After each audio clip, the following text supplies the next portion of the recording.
Hello everyone, Dr. P here. This is our second video in the Principles of Marketing class. And this deals with chapter 6, and it talks about the consumer decision-making process. You'll see on page 101, it talks about the information search. And one of the things I wanted to talk to you about is this concept called free riding. I don't know if you've ever heard of that before, but essentially it talks about how manufacturers make products and then normally they sell them through a regular distribution channel. But free riding occurs when you can buy that same product on the internet. Let's take an example of a laptop computer, perhaps, right? If you want to find out the features, if you want to touch it and feel it and play with it and see how it feels when you type on it or look at the specifications, you may go to a retail store. In this case, let's say Best Buy. Now you go to Best Buy, they have the laptops on display, they have knowledgeable salespeople, perhaps, who can help you understand the features and benefits of that product. Well, it costs Best Buy money to build the store, pay the rent, pay the electricity, pay the labor, pay for insurance for all that product. There are a lot of costs associated with Best Buy having that product for sale, that laptop, in their stores. Now, let's say I have an IBM, now Lenovo ThinkPad. And before IBM had a name, it needed salespeople to talk about it, to discuss the features and benefits, and why someone should invest, $500, $600, $700,000 in this laptop.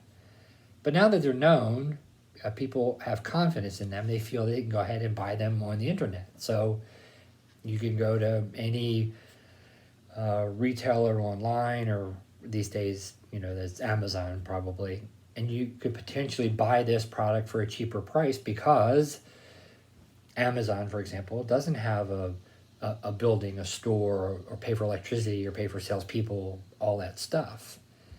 And they can maintain a centralized inventory system, which is a lot cheaper. Anyway, this idea is very interesting for manufacturers. I've posted a paper to the content section for chapter 6. Let me just switch over. It's called Free Riding and Sales Strategies for the Internet. Now you'll notice that this paper is dated. It was written in 2001, and it talks about internet sales reaching 0.7% of all retail sales. That's a long time ago, because now retail sales sometimes approach 10, 20%. In fact, during the COVID pandemic, I saw some numbers that some categories retail sales were in the 30s and almost 40% of all sales, albeit it was a different time. So the article's a little dated, but it's interesting. It talks about free riding, and I think it lays out the case for 3 different industries: DVD players, refrigerators, and fragrances. Now, it's a long paper. It's 35 pages long. I would not expect you to read it all, but I do want you to perhaps read the first couple of pages so you can understand what free riding is about. I'll give you a particular example of free riding in an industry I used to work within. I worked for a contact lens manufacturer, and we launched some new products, and they were very different. They were a different material, they were a different wearing schedule, they were truly a breakthrough in innovation. And it was expensive, and doctors needed to invest time to understand the technology and how to talk to patients about why this product is much more expensive than the contact lenses they used to buy. And so it took convincing and education and buy-in from the doctors in order to make that product a success.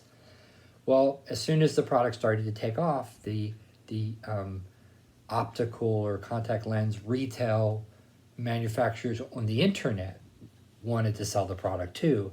Now, because the product had a high cost and a high retail, it would be easier for an internet seller of contact lenses to take less margin, because they were happy making $5 or $10 a box when the normal optometrist or ophthalmologist needed to make 50% margin in order to keep the doors open and the lights on, staff paid, and continue to provide good customer service.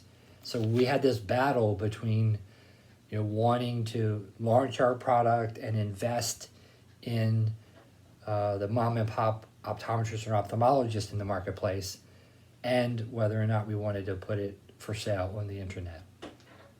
Ultimately, we chose to do both. We created some pricing guidelines around what the product could be retailed for, so that we could protect both of our partners, the doctors as well as the internet people. But you may or may not encounter free riding in your future life, but it's something that's pretty interesting. I think it would make sense for you to take a look at the article. So hope that helps, and I'll look for some other topics further in the semester that might make sense for me to post a video around. Have a good day.